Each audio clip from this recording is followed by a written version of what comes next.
Miller times में आपका स्वागत है। मैं हूं आपके साथ शम्स तबरेज़ कासमी। कश्मीर में आर्टिकल 370 को हटाए हुए 50 दिन हो गए हैं। वहाँ क्या सूरत हाल है कुछ खबर नहीं है। जो लोग यहाँ से जा रहे हैं, देख रहे हैं, वो बता रहे हैं। कुछ लोग पॉजिटिव बताते हैं, कुछ लोग नेगेटिव बताते हैं। औरतों के एक वफद ने कश्मीर का दौरा किया है, उसमें 3 वोमेन ऑर्गेनाइजेशन शामिल थी कि वहाँ क्या सूरत हाल है, औरतों के क्या हुकूक मिल रहे हैं, औरतों की क्या सूरत हाल है, बच्चों की क्या सूरत हाल है। उस वफद में एडवोकेट पूनम कौशिक शामिल थी। उन्होंने आज यहाँ प्रेस क्लब ऑफ इंडिया में प्रेस कॉन्फ्रेंस करके सूरत हाल से आगाह है और बताया कि वहाँ क्या सूरत हाल है। हम इनसे बातचीत कर रहे हैं कि कश्मीर में क्या सूरत हाल है। मैं कश्मीर में फ़ौज बहुत ज़्यादा लगी हुई है, तो फ़ौज और आवाम के दरमियान किस तरह का तालमेल है, राब्ता है? हम लोग 5 दिनों तक वहाँ पर रहे हैं। 3 महिला संगठन दिल्ली से थे, NFIW, प्रगतिशील महिला संगठन, मुस्लिम विमेन फोरम। हमने लगभग सभी तबकों से बातचीत करी, महिलाओं से, हर उम्र की महिलाओं से हमने बात करी। सबसे पहली बात हमें यह महसूस हुई, औरतों ने हमें बिल्कुल बताया जो सवाल आपने पूछा कि आर्मी और आवाम के बीच का रिश्ता। औरतों ने हमें कहानी दर कहानी बताई कि किस तरीके से भारत की फ़ौज औरतों को उनके बच्चों पर हिंसा करके, मारपीट करके, पूरी तरीके से टॉर्चर करके कई दिनों तक बंद रखती है और माँओं को खबर नहीं होती। माँ को नहीं पता होता कि जिस बच्चे को वो आज भेज रही है, या यूं कहा जाए कि आर्मी आकर के बच्चे को उठा ले जाती है, तो अंत में उसको वो कब देखेगी, ये माँओं को नहीं पता होता। हमें ऐसी महिलाएं मिली जिनके 2 बच्चे थे। हमें उस औरत ने बताया कि उसके बड़े बच्चे को जो है आर्मी लेके जाने वाली थी, पर क्योंकि उसके हाथ में प्लास्टर लगा हुआ था इसलिए वो 15 साल के उसके बेटे को ले गई। हमें ऐसी माँ भी मिली जिसका अभी बच्चा 2 साल का है। उसका पति कहता है कि अब हमें और बच्चा नहीं चाहिए। उस माँ ने कहा नहीं, हमें एक बच्चा और पैदा करना है, क्योंकि पता नहीं ये बच्चा कब तक जिंदा रहेगा या नहीं। ये दर्द हमारी औरतों ने, हमें कश्मीर की औरतों ने ये दर्द बताया कि ये आर्मी। इतना दर्दनाक है जुमला कि एक औरत, एक माँ एक और बच्चा पैदा करना चाहती है, क्योंकि उनको भरोसा नहीं कि मेरा जो पहले से बच्चा है वो जिंदा रहे या आर्मी के हत्थे चढ़ जाए, आर्मी उसको कत्ल कर दे, मार दे। ये जो इन्होंने अपनी कानों से सुना है, देखा है, वो बयान कर रही है पूनम। हमने इस तरीके की महिलाओं से वहाँ पर हमने मुलाकात करी जिनको नौकरी करने जब वो जा रही थी उनका नकाब उतारा गया आर्मी के द्वारा, और आर्मी ने कहा कि कहाँ जा रहे हो, क्या मतलब है जाने का, घर में बैठो।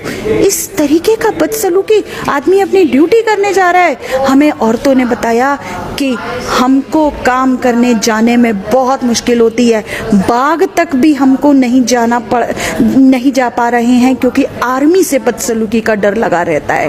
उन औरतों ने हमें ये भी बताया कि हमारी रातों की नींद खत्म हो गई है, हमें हर समय घबराहट रहती है, हमें डर लगता है जैसे ही घर के ऊपर दरवाज़ा खटखटाने की आवाज़ आती है। वो औरतें बेहद दर्द में हैं। उन औरतों ने हमें बताया कि अब ये 370 हटने से हमारी पहचान ख़त्म हो जाएगी, हमारे ऊपर बहुत जुल्म हो रहा है, वो आर्मी के जुल्मों से त्रस्त है। उन औरतों ने हमें यह भी बताया कि किस तरीके से जब उनके बच्चों को उठा के ले जाया जाता है तो आर्मी और पुलिस मिलकर के पैसा वसूलती हैं। आर्मी उनके बच्चों के फ़ोन ले जाती है और वो फ़ोन कभी बच्चों को वापस ही नहीं मिलती है। थप्पड़ गाली इतना नॉर्मल और इतना कॉमन हो गया है कि वो कोई सवाल ही नहीं है। ये पैसा वसूलने के बाद मतलब जो बच्चों से पैसा छीना जाता है, पैसा छीना नहीं जाता है, बच्चे को ले जाया जाता है और कहा जाता है कि ठीक है इतने पैसे ले आओ, छोड़ देंगे। ये सूरत हाल है। अच्छा, मुझे ये बताइए कि जो औरतें हैं और जो पुलिस उन पर या फौज जो मजालिम ढा रही है, तो वो औरतें मतलब खुद को किस सिचुएशन में रह रही है फिलहाल? बेहद दर्द की सिचुएशन में है, बेहद तकलीफ की सिचुएशन में है, और एक इस तरह की स्थिति है कि किसके पास जाएं? अच्छा, जो बच्चे होते हैं, छोटे बच्चे, उनको दूध पिलाने की जरूरत पड़ती है, मार्केट से खरीदना पड़ता है, वहाँ बिल्कुल ठप है, दुकानें बंद है, तो ये जो बहुत सारी मुश्किलें होंगी मेरे ख्याल में, उसको किस तरह वो लोग जी बहुत ज़्यादा मुश्किलें हैं। अब ये है, इसको हल इस तरीके से वो करने की कोशिश करते हैं कि नंबर 1 की कश्मीरी संस्कृति है, कई दिनों का बेसिक राशन, चावल, दाल, ये स्टोर करके रखते हैं, ये कश्मीरी संस्कृति है। और असल में हमें ऐसी भी महिलाएं मिली जिन्होंने हमको ये बताया कि आर्मी घुस करके उस इकट्ठे किए हुए राशन को बर्बाद कर देती है, उसके अंदर केरोसिन डाल देती है, उसके अंदर कोयला मिला देती है।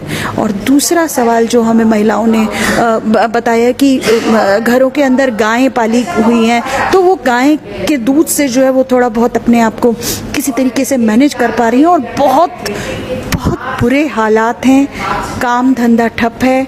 लड़कों को हम ऐसे डेली वेज वर्कर से मिले जिन्होंने हमको बताया कि अभी कोई काम पर वो नहीं जा रही हैं। और दूसरी बात हमें ये पता लगी कि आर्मी का जो टेरर है, असल में वो हमें बहुत ज़्यादा देखने को मिला कि भाई माँ अपने बच्चा जब रो रहा होता है उसको कहते हैं कि अच्छा चुप हो जा, आर्मी आ जाएगी।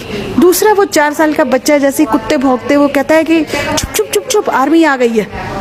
ये स्थिति है, ये भारत की आर्मी ने अपनी स्थिति वहाँ बनाई है। देख सकते हैं नाजरीन कि आर्मी का वहाँ टेरर और खौफ है हो गया कि एक आर्मी वहाँ से दहशतगर्दी कर रही है, मजालिम ढा रही वहाँ पर। मैम, आप लोग वहाँ गए, वहाँ से जो आप लोगों ने उनसे बातचीत की, तो आपको कुछ रुकावटों का सामना करना पड़ा आर्मी की तरफ से, इंतजामिया की तरफ से? आपको कहा गया कि आप मिल सकते हैं, बातचीत कर सकते हैं? नहीं, देखिए हम बहुत संभल के हम लोग गए थे। जाहिर सी बात है, अगर ये पता रहता तो शायद हम नहीं जा पाते। हमने 2-3 जगह पर, मैं 3 वाकया हमारे साथ हुए, मैं बताना चाहूँगी। और उन वाकयों को समझ के हम एहसास कर सकते हैं कि कश्मीरियों के ऊपर क्या बीतती होगी। वुलर लेक एक झील है वहाँ पर, एशिया की बड़ी प्रसिद्ध झील है, और उसके ऊपर अभी बहुत पर्यावरण को हमला वहाँ सरकारी नीतियों के चलते हो रहा है। तो यही समझने के लिए हम लोग वहाँ रुके। आर्मी की जीप में कम से कम 5 उसमें आर्मी के जवान थे। वो आए, उन्होंने हमसे पूछा आप कौन हैं, यहाँ क्यों आए हैं, और आप अपनी पहचान बताइए। उनको मुझे बताना पड़ा कि हम दिल्ली हाई कोर्ट से हैं और एडवोकेट्स हैं। और उन्होंने पूछा कि यहाँ यहाँ पर कहाँ रुके हुए हो, दिल्ली में कहाँ रहते हो। इस बात से, और एक वाकया ये, और दूसरा कि हम थोड़ी आगे रुके, हमको पानी पीना था, हमने अपनी गाड़ी पार्क करी तो हमसे आर्मी वाले ने यहाँ पे गाड़ी क्यों रोकी हुई है, आगे जाओ। ये रवैया है, ये व्यवहार है। तो जबकि हम नागरिक होने के नाते हम कश्मीर के अंदर गए, आर्मी ने हमारे साथ ये व्यवहार किया। जो कश्मीरी जनता है, जो कश्मीरी आवाम है, जिसको हर रोज़ उस गैर कश्मीरी फौजी को अपनी पहचान बतानी पड़ती है। उन्होंने हमें बताया कि हमें कम से कम 5 आई कार्ड अपने पास रखने पड़ते हैं कि पता नहीं आर्मी को कब कौन सा आई कार्ड चाहिए होगा और हम ना दिखा पाएँ उसको, तो कहीं हमारे को आर्मी का टेरर न झेलना पड़े। ये स्थितियाँ हैं। 370 हटने के बाद बाहर एक मजाक उड़ाया जा रहा है कश्मीरी लड़कियों का, वहाँ की औरतों का, कि वहाँ पर शादी करेंगे। हरियाणा के चीफ मिनिस्टर खट्टर का बयान आया और कई सारी जगहों पर लोग एक बैनर और साइन बोर्ड लगाए जा रहे हैं इस तरह के। इसके बारे में वहाँ की औरतें क्या सोच रही है? असल में हमारी उन महिलाओं ने हमें बताया कि क्या ये शेष भारत में महिलाओं का सम्मान है कि एक चीफ मिनिस्टर इस तरह की बात करता है कि लड़कियों से हमें शादी करनी है।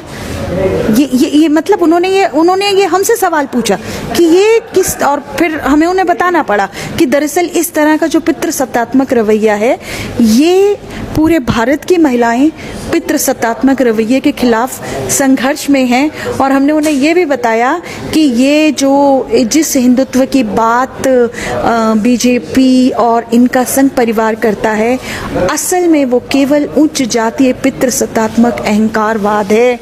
और इसके खिलाफ भारत के बाकी महिला संगठन लड़ रहे हैं। और इसी नज़र से हम कश्मीरी महिलाओं का दर्द समझने आए हैं। और उन्होंने हमसे कहा कि हमारे इस दर्द को अपने बाकी भारत की बहनों तक आप ज़रूर पहुंचाएं। जो एक एकेडमिक सवाल है कि जो कश्मीर का हिंदुस्तान के साथ इल्हाक था, उसकी हिस्ट्री या सच्चाई क्या है? अलग अलग लोग बयान कर रहे हैं, आप एडवोकेट हैं, इस सिलसिले में बताइए। देखिए, ये अपने आप में हिस्ट्री है। बाकी तो मतलब मुख्य बात ये है कि जो 1947 में भारत कश्मीर भारत के साथ विलय पत्र जो इंस्ट्रूमेंट ऑफ एक्सेशन कहा जाता है उसके आधार पर ही जुड़ा था। और ये बिल्कुल तय बात है कि इन्होंने मतलब भारत की जो उस समय की नेहरू सरकार थी, उन्होंने ये बात कही थी कि हम जनमत संग्रह करवाएंगे वहाँ पर और कश्मीरी लोग तय करेंगे कि उन्होंने क्या करना है। और वो सेंटिमेंट लगातार वहाँ पर है, ये इतिहास है और ये एक सच्ची बात है, ये एक तथ्य है कि भारत सरकार को वहाँ पर जनमत संग्रह करवाना है। और हम इस बार जो गए हैं, हमें नौजवानों ने बिल्कुल साफ साफ बताया है कि हमें ना भारत के साथ रहना है ना पाकिस्तान के साथ रहना है। पाकिस्तान का कश्मीर भी और भारत का कश्मीर भी हम आज़ाद कश्मीर बनाएंगे और आज़ाद कश्मीर के लिए हम कोई भी कुर्बानी देने के लिए तैयार हैं। ये भावना है और ये बहुत गहराई के साथ वो मतलब इस चीज़ को हासिल करने के लिए उन्होंने स्पष्ट कहा कि आज़ादी बहुत कुर्बानी मांगती है और कश्मीरी खून हर कुर्बानी देने के लिए तैयार है। ये कैसे पॉसिबल, वहाँ फौज लगी हुई है और इधर इंडिया पाकिस्तान का आपसी तनाज़ुर है, कोई बोलने को तैयार नहीं। आप लोगों ने बड़ी हिम्मत दिखाई कि आप गए और यहाँ के प्रेस कॉन्फ्रेंस की, वो अमूमन लोग देख कर आते हैं सच्चाई कुछ और बताते कुछ और है। जी, हमने ये अपनी जिम्मेदारी समझी है कि कश्मीरी महिलाएं, कश्मीरी नौजवान, कश्मीरी आवाम जो भारत सरकार के जुल्मों के चलते जो भारत की जो फौज है केवल इन 45 दिनों में नहीं बल्कि 45 दिनों के पहले भी लगातार जिस तरह का जुल्म करती रही है, उस जुल्म से जो वहाँ के लोग परेशान हैं, उस परेशानी, उस दर्द, उस तकलीफ, उस गुस्से को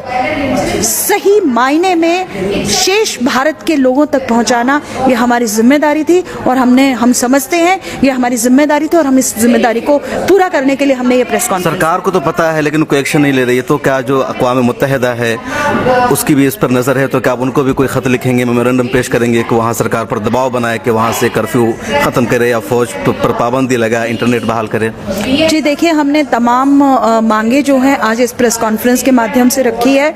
हम अधिकारियों तक भी ये बात पहुंचाएंगे, लेकिन साथ साथ हमारे लिए महत्वपूर्ण ये है कि शेष भारत की औरतें, शेष भारत के नौजवान, शेष भारत के मजदूर कश्मीरी आवाम का दर्द समझ के अपने अपने क्षेत्रों के अंदर इसके बारे में आवाज बुलंद करें, क्योंकि दुखी जनता ही एक दुखी जनता का दर्द समझ सकती है। हम उस एकता को कायम करने की कोशिश करें। लोगों ने तो उसे हिंदू मुसलमान का मसला बना दिया कि वहाँ कश्मीर में मुसलमान परेशान हो रहे, इसलिए दूसरे लोग ज़्यादा तवज्जो नहीं दे रहे, इवन मुसलमान भी डरे हुए इस मामले में।